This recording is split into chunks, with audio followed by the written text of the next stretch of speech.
We've all been there. Your video freezes, and that loading wheel just keeps spinning. The issue might not be your internet. While your internet plan provides the speed, your Wi-Fi is what actually delivers it to your devices. Here are 7 reasons that connection slows down. Thick walls and metal objects are Wi-Fi killers.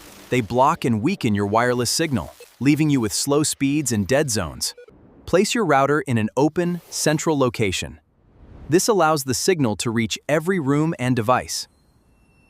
The further you are from your router, the weaker your signal. Mesh nodes create a seamless blanket of coverage. Our homes are filled with connected devices, but too many streams can cause congestion. 2.4 GHz travels farther, but 5 GHz is faster. Wall blocks the 5 GHz signal. Wi-Fi signals don't travel in a vacuum. They share space with your neighbor's routers and other electronics, causing interference. Is your old router holding you back? Upgrade to next-gen Wi-Fi and experience seamless streaming on all your smart devices. Sustaining a fast connection requires being close to your router. Distance can quickly drop your speeds. For more simple tech explanations, make sure to subscribe.